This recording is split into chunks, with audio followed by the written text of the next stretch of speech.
Welcome to Midday Prayers for Thursday, the 25th of January, 2024. Today is the final day in the week of prayer for Christian unity, a week during which we have intentionally prayed for the greater visible unity of Christ's church. Our theme for today is a reconciling presence, and our focus text is John chapter 14, verse 27. Peace I leave with you, my peace I give you. I do not give to you as the world gives. Do not let your hearts be troubled, and do not be afraid.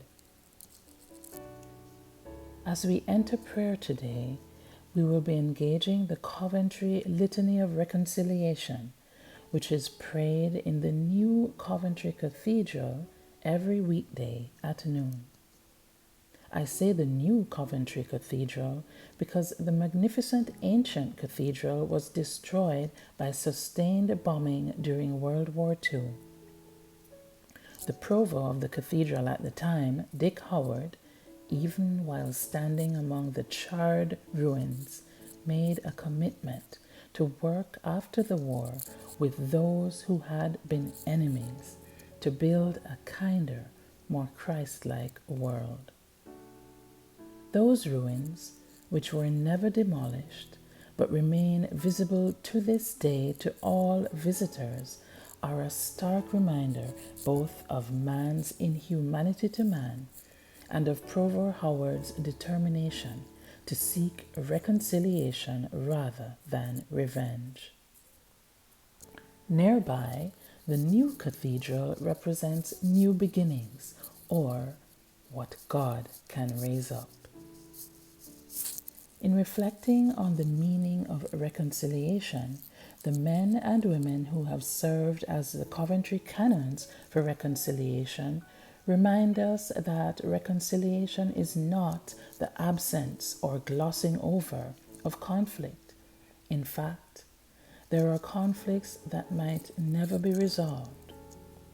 Rather, we become agents of reconciliation or a reconciling presence when we reflect on the compassion of God who always stands ready to forgive us, when we make peace with ourselves, and when we take the risk of extending that peace to others by choosing to inhabit their experiences. Let us pray using the words, Father, forgive, as our response. The hatred which divides nation from nation, race from race, class from class. Father, forgive. The greed which exploits the work of human hands and lays waste the earth. Father, forgive. Our envy of the welfare and happiness of others. Father, forgive. Our indifference to the plight of the imprisoned, the homeless, the refugee. Father, forgive. The lust which dishonors the bodies of men, women, and children. Father, forgive. The pride which leads us to trust in ourselves and not in God. Father, forgive. Be kind to one another, tender-hearted, forgiving one another as God in Christ forgave you. Walk with us in our journey of hope. Amen. Jesus said, I pray for those who will believe in me, that all of them may be one, Father, just as you are in me and I am in you. May we never grow tired of praying and working for unity. Amen. Lord, we pray for the future of the Mothers' Union worldwide.